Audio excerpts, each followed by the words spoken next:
Did you know that every time you take a photo, you store something into the cloud, or you download a movie, it's thanks to one of LAM Research's machines. And if they didn't exist, or Applied Materials or Tokyo Electron, your phone today would be the size of a brick. So in this video, we are going to deep dive into LAM Research to do a full analysis to understand the business, to understand if it's a good company to invest in, or to see if you should go on Applied Materials, Tokyo Electron, or even ASML if you want to invest in semiconductors. About the company, the share price now is around $78 with a market cap of $100 billion. The year-over-year performance is minus 13%.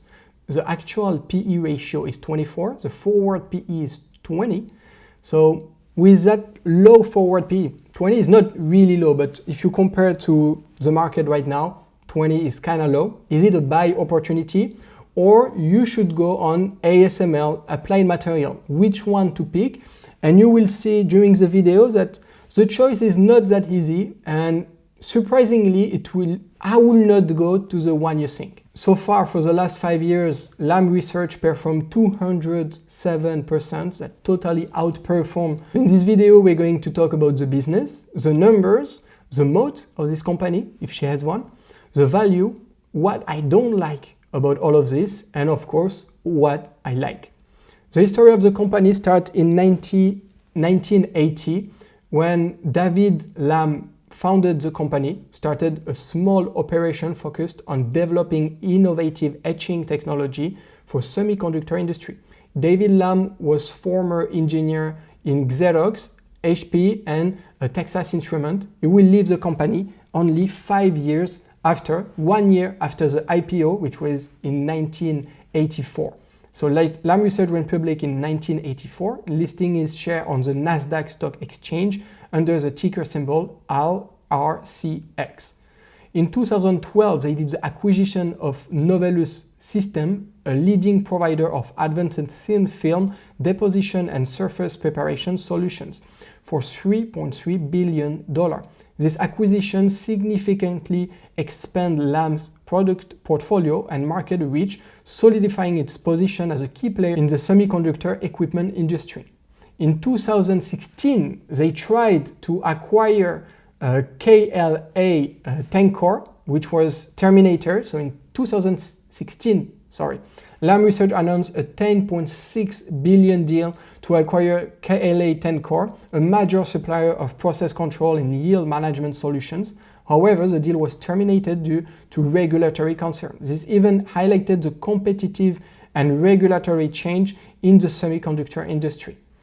In 2018, they welcomed a new CEO, which is Tim Archer, and now he's still the CEO. So how do they earn money? They have two main ways of earning money. The first one is sales of semiconductor equipment. So LAM Research produce and sell highly specialized equipment used in the fabrication of semiconductors that include etching systems. It's used to remove layers of material from silicon wafers to create intricate circuit patterns. They have a deposition systems. It's used to add thin layers of material, for example, conductive or insulating films, onto wafers. And then cleaning system used to clean wafers during the manufacturing process to ensure high yield and performance. The second one is services and support. They also provide installation service, maintenance, customer support, update and upgrade. So here you can have a look at the AI semiconductor value chain. So in the manufacturing, with the wafer fab equipment, you have ASML who do lithography. Deposition, you have Applied Materials, which is the leader here, and second place you have LAM Research. In the process, you have KLA, and in etching, you have LAM Research, which is a leader. So the main clients will be foundries, and so on.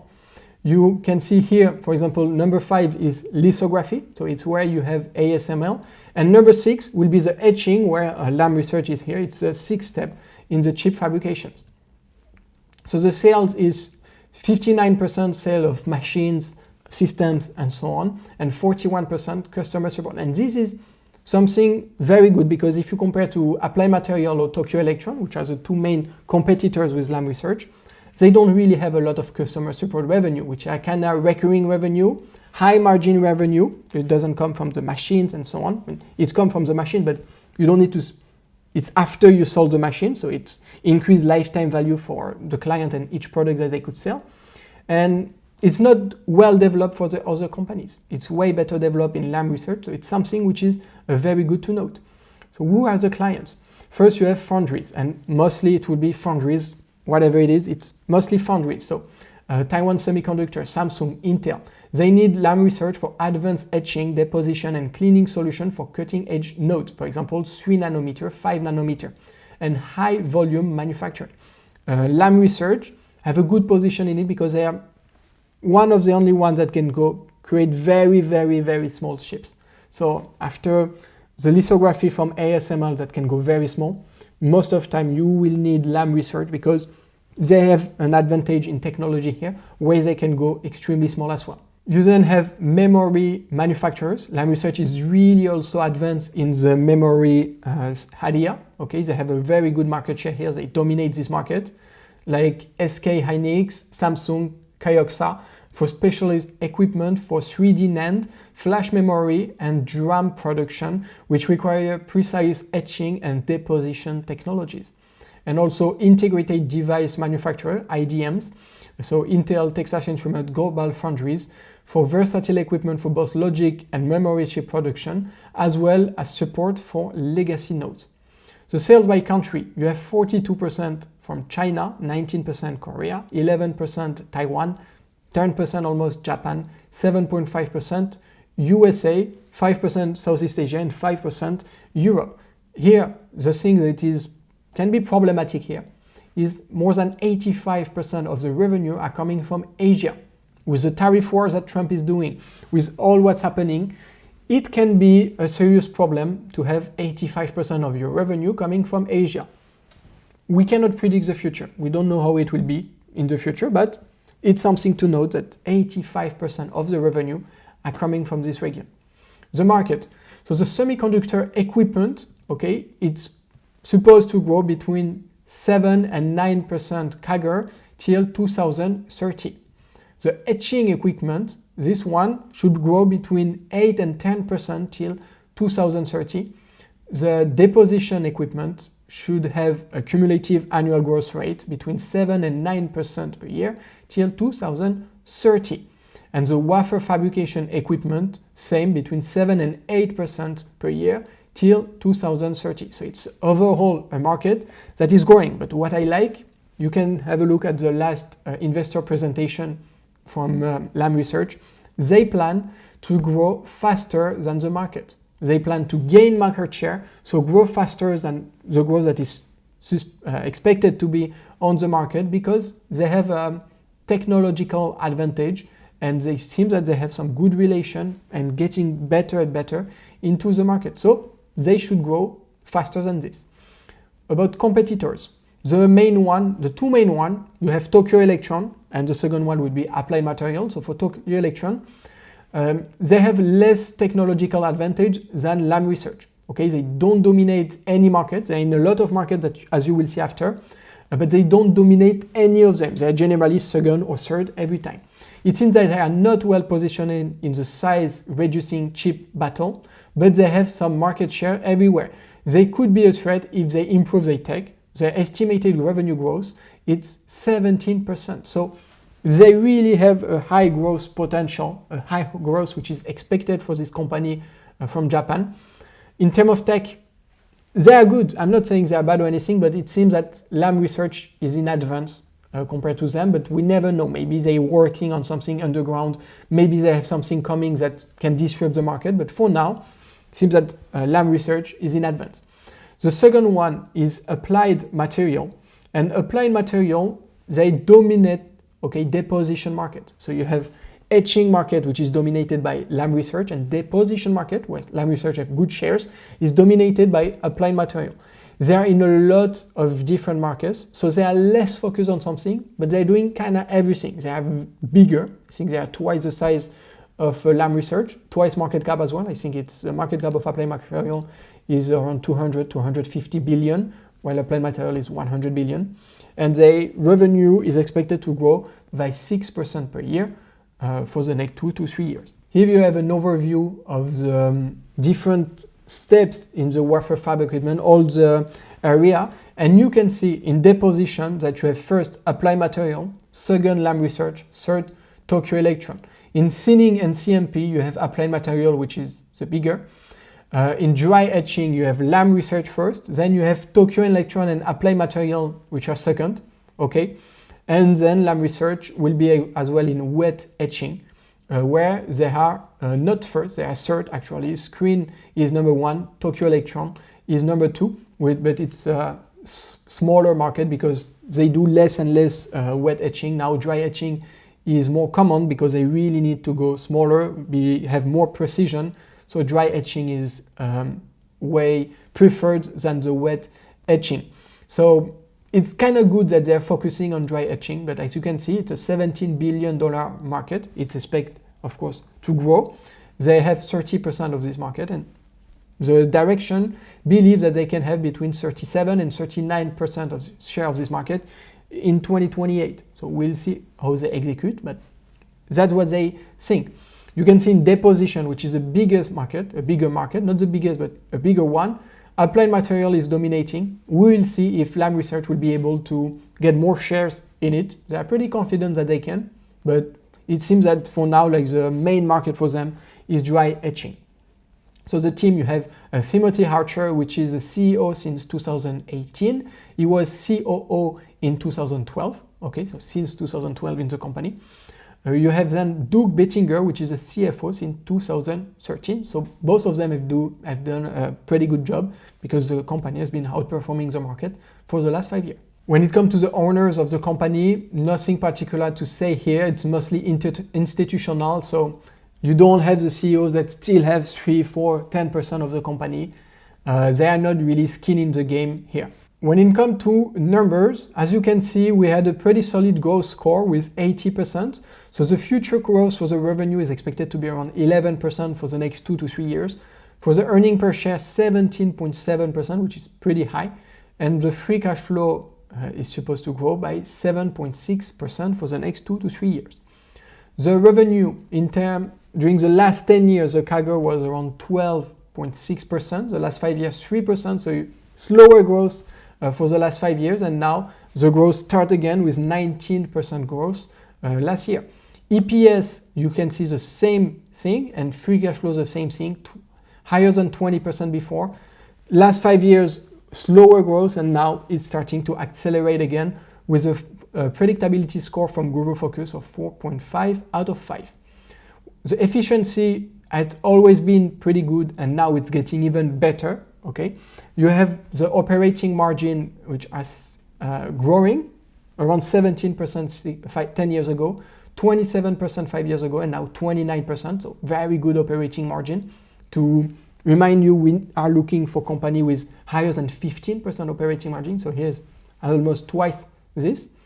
The return on invested capital, same, growing. 10 years ago was 17%, now is around 34%, 5 years ago around 37%, so it seemed to be stable between 35, 36, 37%, which is very high. Same here, we want higher than 15%.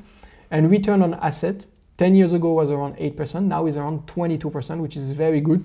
So it gives us an overall score of 82% for the efficiency. When it comes to debt, not a lot of debt. Okay, the company is pretty fine with this, 87% as a score. The only thing which is a bit high is debt to equity, because they use mostly equities than debt, to be fair. So that's why 5 years ago was around 90%, now is around 60%. It's good that it's decreasing. I like when it's under 70%, but nothing really to be worried about, especially when we see the interest coverage, which is more than 26 today. So this is really good. Okay, the EBIT can cover 26 times the interest expense every year, so very good. When it comes to allocation, we have good buybacks, not the best in the industry, but very good. Minus 2.7% for the last 5 years, minus 2.9% now. You don't really have a lot of capex. You still have 10%, but for a company which is in tech, which is in AI and so on, 11% capex compared to the operating cash flow. It's very good. And the stock-based compensation is under 10%, which is as well good. So could be a bit lower, but it's 9-10%. It's still very good. About the dividend, we have a score of 94%, which is really good. 10 years growth track, so that's kind of a good history that is created for this. You have a growth rate of 13% in average for the last 5 years, 15% the last growth, and I expect it to grow 12% per year for the next 3-4 years. So it's good pace. And the payout ratio is between 22 and 25%, so very safe dividend. They should continue to be able to grow the dividend. To be fair, I would prefer that they do more buybacks instead of paying a dividend, but it's still fine because I think that the dividend is around 1% or 1.5% a yield. So it's not really interesting. It will be better if they do with this money more buybacks. The quality score is 78%. Could be a 80%, okay, but I think 78 is pretty fair. The strength for the company, they have a market leadership, okay? They're a dominant player in semiconductor manufacturing equipment, particularly in etch and deposition technologies that are critical for advanced chip manufacturing processes. They also have strong financial performance, as you saw, consistently delivered strong revenue growth and profitability with healthy cash flow and a solid balance sheet that supports R&D investments, share repurchases, and dividend payments. They also have some good technological innovations. The company maintains a robust research and development pipeline and has consistently introduced cutting-edge solutions that address increasingly complex semiconductor manufacturing challenges. They also have strategic customer relationships. LAM has deep, long-standing relationship with major semiconductor manufacturers worldwide, including industry leaders like Taiwan Semiconductor, Samsung, and Intel, providing stability and visibility to future revenues. They also have a diversified product portfolio, okay, beyond its core etch and deposition strength.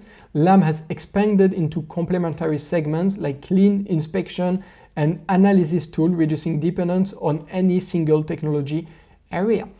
Recurring revenue streams, okay, it's something that I think is very good. The company customer support business group provide aftermarket services, spares, and upgrades that generate stable recurring revenue regardless of new equipment sales cycle. And you will see it just after, but semiconductor is kind of cyclical business. So here having some recurring revenue, it's something very nice because they will always need it. As long as you have the machine, you will need this support. So it's really good that they give a good focus on it. The weaknesses, okay? The cyclical business nature, I think it's the main weakness for the company. LAM Research operates in a highly cyclical industry where capital expenditure decisions by semiconductor manufacturers can fluctuate significantly based on market conditions. You also have a concentration risk in customer base. A significant portion of LAM's revenue comes from a few large customers, creating vulnerability if any major customer shifts, spending pattern or supplier relationships. Limited market share in certain segments. While dominant in etch and deposition, LAM has less presence in other semiconductor equipment categories, such as lithography and metrology tools. Talent acquisition challenges, which is also something important to take in consideration. The specialized nature of semiconductor equipment engineering creates ongoing challenges in attracting and retaining top technical talent in a competitive labor market. Geographic concentration. The company has substantial manufacturing and research and development operations in Asia, particularly in regions that could be subject to geopolitical tension or trade restriction. And then high research and development costs. The company must continuously invest heavily in R&D to maintain its competitive edge, which can pressure margin during slower growth period. The opportunities now. The semiconductor industry in expansion, as you saw, it's a growing market, okay, growing demand for chips across multiple sectors. AI, automotive, IoT, 5G, cloud computing is driving long-term semiconductor industry growth, benefiting equipment providers like LAM. Artificial intelligence applications, the rapid growth of AI applications require increasingly sophisticated chips with more complex structures and demand LAM's advanced manufacturing solution. The sustainable manufacturing, growing emphasis on energy efficient manufacturing process present opportunities for LAM to develop and market environmentally sustainable equipment solutions. You also have the service business expansion, which is a big opportunity for the whole market. Further development of the company's service, offering software solutions could create additional high margin revenue streams. And lastly, you also have some government incentives like the US CHIPS Act and similar program in Europe and Asia are driving investment in domestic semiconductor manufacturing, benefiting equipment suppliers like LAM Research. Intensifying competition. Competitors like Applied Materials and Tokyo Electron continue to innovate and compete for market share in LAM's core segment. The US-China trade tensions, ongoing geopolitical tension, and export control could restrict LAM's ability to sell equipment to Chinese customers, a significant growth market. The technological disruption, potential shift in semiconductor manufacturing paradigms. Alternative to traditional silicon-based approach could disrupt LAM's established technological advantage. You also could have an economic downturns. Global economic slowdowns can lead to a reduced capital expenditure budget among semiconductor manufacturers, directly impacting LAM sales. The rising R&D costs. The increasing complexity of semiconductor manufacturing necessitates continuously higher R&D investments to maintain technological leadership. And of course, regulatory challenges. To be fair, I feel that every tech stock has this kind of threat on their market. A growing scrutiny of semiconductor supply chain and technology by government worldwide could create compliance burden and market access restriction. Like you had this with the 2016 acquisition of KLA, which was terminated. Regulatory challenge. For the product, are they essential? Now we'll answer some few questions about the company to see if it can be interesting. So yes, especially in etching and on the memory market where they are the leader. They really have an essential product, especially if you want to go small. And now you know that war is making chips smaller and smaller. And LAM Research is well positioned for this and is able to do this. So yes, essential. Are the sales predictable? Is there any regularity? So yes and no. They have some service revenue that are predictable, that are regular, but semiconductor move fast in both ways. So you can have a lot of demand for the machine and 2 years after, little demand. So it's good that they have this regularity in this revenue, service revenue, but you need to understand that the machines, the main part of the business for now, is kind of cyclical. Is it a wide market with tons of clients? No, only few foundries will do this, and not everybody needs the machine. Only the foundries need their machine. Is it difficult for clients to change to competitors? Yes, especially because of the technologies that LAM Research created. It's good for, as I told you, LAM Research is good for producing smaller chips. Not a lot of competitors can do. I think they are the only one able to do this compared to Applied Materials or to Tokyo Electron. For now, they are the only one that can go to 2 or 5 nanometers. So it's a good competitive advantage for now. Are the products resilient to change and innovations? No, competitor can create a new and better machine, unlikely, but still. The Moat is less strong than a company like ASML. For example, in lithography, ASML is so much advanced in the technology. They destroy totally the market because the investment to manage to create a machine like this is so huge that there is no incentive to come to compete. While here the market is less dominated by one, there is, of course, LAM Research have some good innovation. They're a bit in advance, but it will be way easier to disrupt this market with a new technology, with something new, than it will be with lithography. So here they are less protected. It's not a definitive no, They still have some advantage when it comes to innovations, but it's something we need to be aware of.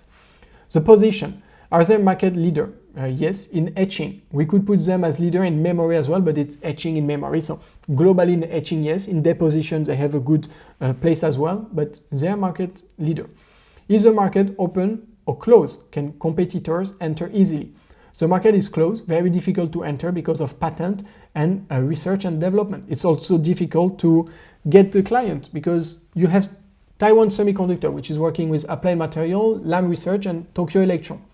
If there is a new company, they really need to have something totally different than they will already have to make them trust them and go. So this as well can be a bit difficult. Are they price maker? Yes and no. They have some pricing power, but less than ASML, because ASML is the only one having the tech, even if it's not totally comparable because it's two different type of things that they are doing, but yet it's still something to keep in mind. So they have some pricing power, but it's not very powerful. There is not a lot of incentive for them to use it a lot. Is it easy to forecast the growth? Same, yes and no. The market is growing and the company is expected to grow faster, but semiconductor market can change really fast. Are they dependent on geopolitics? Yes, this can be a real threat. Is it easy to find new clients?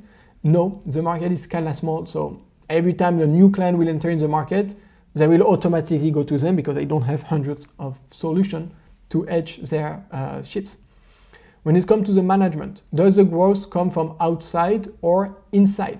Mostly from inside. There is not a lot of acquisition. You still have some, but it's mostly from inside, from the machines that they create. Is it easy to manage a company?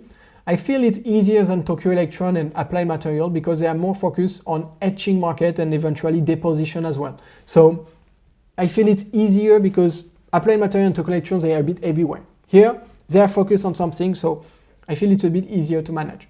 Is the company focusing on creating good products? Yes, clients are very happy with LAM. It's one of their good strengths. Are the important team members good? Till now, they have been good and able to produce shareholder value. So now it depends what do you want in team members? What do you look to evaluate them? But for me, I look the performance of the stock and how they manage the company, if they make it grow or no. They make it grow, they have good return on invested capital, and the stock is been outperforming the market. So yeah, for me, they have a good team. When it comes to the Moat, so the Morningstar grade is wide Moat with a stable trend. So the biggest one is wide Moat with growing trend, okay, positive trend. Here it's stable trend, so it's good. It's not declining or anything. So return on invested capital over 30% and growing since 10 years, so very good. The switching cost, okay. So once you have a client, you keep it for long because it's difficult, long, and potentially dangerous to change, especially when they have this kind of advantage, okay? They have this technological advantage. So there is kind of a switching cost when it comes to etching. You really need to change them because it's expensive to change the machine. You really need to have a machine that will be way better than what they are doing. And for now, nobody is able to do this. They have pricing power, yes, a bit, thanks to the quality of their machine, but they have a bit, it's very little, okay? We cannot be crazy about it. It's a little pricing power. It's not the best one on the market, but it's still a bit here. Do they have a network effect? Not really, okay, because the market is too small and it's a very niche market. Do they have an intangible assets advantage? Yes, very good. They have good machines that are in advance compared to competitors. They have good research and development, they have good patent on their machine. So yeah, is there an efficient scale advantage? Yes, it will be difficult for a new company to enter the segment of market they are into because it costs a lot without the guarantee to have a better product. Do they have a cost advantage Moat? Not really, okay, because it's expensive and so on. They don't really have cheaper things than competitors. I would think Applied Materials will have cheaper things than LAM Research because they are bigger, but so here not really an advantage here. Here are a few questions, problems that I would like to highlight and I think could be interesting to develop, and I will be very happy to discuss with it in the comment section to you share your opinion on it. It would be very interesting. The goal here is to have as much information to make a very good investment decision. So if you have any information that I didn't share in the video or any mistakes that I could have done, let me know in the comment because the goal is to have as much information as possible. So first one is, how hard is it for Tokyo Electron and Applied Materials to beat LAM Tech? Okay, when I say LAM Tech, it's is it actually very difficult for them to manage to create machines that they can go to 2 nanometers, 3 nanometers? Can they do it, yes or no? I want to see how difficult it would be for them to be able to do this. Second question, problems that I would like to highlight. How essential are they if the costs need to be really decreased by foundry? Okay, so if tomorrow you have foundries that say, okay, now we're into a crisis, we cannot spend on machine, we need to really decrease our expense and so on, to which companies they will decide to decrease? Will they decrease to Applied Material, Tokyo Electron, to LAM Research? That's a question we need to ask. I seriously think that they don't really have an interest to decrease spending in LAM Research. I think if they decrease, they will decrease everywhere, but it's still some question you need to ask yourself. Okay, also, how much their future growth depends on government incentives. If government stop, if we don't have like this America chip things where all the manufacturers come in the US and so on, would you have a market growing? Yes or no? If you don't have those incentives, will the market still be growing? That's a question you need to ask yourself, and will LAM be growing? You can also look at differently. Do we have also a big threat coming from the war that Donald Trump is doing with the tariffs? Can it be a very big threat, or is just something, obviously it's something that have short term, like in terms of lifetime, it's a short problem, but still, how big can be this problem? The things that I like with this company, first, it seems to be a cheaper alternative to ASML. I think ASML now is around 30, 33 P Ratio, LAM Research 23, 24. So it's way cheaper. Second thing, they have more growth potential than Applied Material. And even I'm not feeling than ASML, but for example, now the market cap of Applied Material ASML is over $200 billion. The market cap for LAM Research is around $100 billion. So here's the question. Do you believe that Applied Material or ASML can double in the next 5 years or 10 years? And do you believe that LAM Research can double in the next 5 years or 10 years? And if you believe all of them can double, for you, which one with the market segment they are in could double the easier? And to be fair, I really believe that LAM Research can double easier than Applied Material or ASML. Then we need to check. Maybe ASML can also have some good potential here, but I really feel that in the next 5 years, you have more chance to see LAM Research doubling the size, doubling the market cap than you will have for Applied Material. This other thing I like, they are client focused, in good position to continue to be able to etch smaller and smaller chips. And the management is shareholder focused, nice bug buy plans. They have developed better recurring revenues than AMAT and Tokyo Electron. Here's something from the last investor presentation. They plan to return 85+% of their free cash flow in the near term, so till 2028 approximately. And here you can see the shareholder value creation compared to NASDAQ, S&P 500. They are way higher, so they want to continue this. So it seems that they will continue to do buybacks, maybe more aggressively, because the price is kind of low now. Let's just hope. I would prefer they do aggressive buybacks than growing a lot the dividend. We will see how it goes, but it's always good to look at it. Now let's come to the value at which price can be interesting to invest in LAM Research. So for all of this, we'll start with a price at $80. I know it's 78, but let's put $80. The average PE ratio for the last 10 years is 17. For the last 5 years, it's 20. Okay. The actual PE ratio is 23. The forward PE ratio is 20. The expected revenue growth rate is 11% per year for the next 3-4 years. And the expected EPS growth rate is around 15% for the next 3 to 5 years. So let's go to my valuation sheets and see what we can have. So the last share price, 80. The last net incomes. How did I get this net income? Is I took the last 3 quarters plus the estimated next quarter.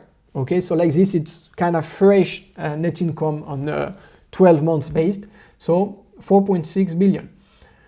If you want to do 11% per year, so we'll start with 10% per year, okay? If you want to have 10% per year, the PE in the future, like in the next 5 years, you expect to have a PE of 20, you need to have approximately 10% growth rate for the net income. So if you have 10% net income that is growing 10% per year with 2% buybacks, you will have 10% you will have approximately 89% performance for your portfolio. And if you take into account the dividend, you will have almost 11%, which is pretty accessible. I think they can grow by 10%. I even think they can grow higher than 10%. And this, if you buy at 80. If you want to do 13% with this prediction, let's say, with this assumption on all of this, you will need to buy it under $70. Now, if you believe the growth of the net income can be higher, so they can grow by 12%, for example, then you will do almost 12% per year, almost 13% per year if you take dividend into account, and you will need to buy around $76 to do 13%. As you know, or for the ones that are new, I'm only looking for companies that can do higher than 13% from my valuation metrics. So here, with my valuation metrics, you need to buy under $76 to be able to do 13% with a 12% growth rate, with a PE that you expect will be at 20, and with a growth rate, like with buybacks of 2% per year. I believe that the PE of 20 is kind of conservative, because if they had this kind of growth, if they grow at 15%, I think generally a company that grow at 15% will have a PE around 23 or 25. So let's put 23. So you can see that you need to buy under a 19%, okay? But let's be more conservative, put 20 because it's the average for the last 5 years. You have something interesting here. If you want to do 13% at a price of $80, you need 13% growth. You need the net income to grow 13% with 2% buybacks every year. I feel it's still possible. Okay, I feel it's a scenario which is kind of possible, especially with guidance that the CEO gave and the management gave. But here, you check, you have the information, you take the decision at the end. So we have a total quality score of 78% and a value score of 60%. The value score is not higher because same, you don't really have a lot of margin of safety to do 13%. I think you have good margin of safety to do 10% per year, but if you want, as me, like take to do 13% per year, the margin of safety are not really good. So the analysts had to be good with the growth that they expect from the company. If they are good, we'll do 13%. If they are not good, maybe a bit more difficult. So to conclude this video, LAM Research is a great business with high margin, a leader in subpart of the semiconductor industry. Great management team that want to give good shareholders value. It's something important for them. I like it. They have a solid moat, okay? I like the buybacks and the low capex. It's a company that interests me in being in my portfolio, okay? They have good product in a growing market. And for now, I'm not sure about the margin of safety. Maybe I'm a bit too selective. It's a bit also difficult for me to decide. Do I want to invest in ASML? If I want to have semiconductors in my portfolio, would I invest in ASML or would I invest in LAM Research? I will not invest in Applied Material. They are dominating the market, like they have a good position on the market, but the thing with Applied Material that I don't really like, they're a bit too big, too diversified. They are big, so I don't expect them to double, while I can see LAM Research doubling in the next years. They also have less growth potential, like Applied Material is planned to grow 6-8% per year, while LAM Research is expected to grow 2-digit per year, and ASML too. So yeah, same. ASML, it's very big company already, so can it double in the next year? I don't really know. I believe they can give a good shareholder value, but I feel like LAM Research can provide maybe a bit better shareholders value for the next 5 to 10 years. So yeah, if I need to take a decision, I think ASML have a biggest monopoly, have a biggest moat than LAM Research. But LAM Research, in my opinion, they have maybe some bigger chance to give more shareholder values than ASML for the next 5 to 10 years. But yet, like, don't take it for granted. To be fair, we cannot plan all of this. The only thing now is You have a PE ratio of 23 for LAM Research. You have a PE ratio of 33 for ASML. So you can pay a good price for the monopoly of ASML, while for LAM Research, I think you have a value which is a bit lower. So yeah, can be interesting. Let me know for you in the comment section, what do you pick? Do you prefer ASML? Do you prefer LAM Research? To be fair, for me, it's very difficult choice. I didn't invest in any of them at the moment I'm recording this video. Maybe I will invest in one of them, so you will see it in my review of portfolio video. But yeah, it's interesting to see all of this.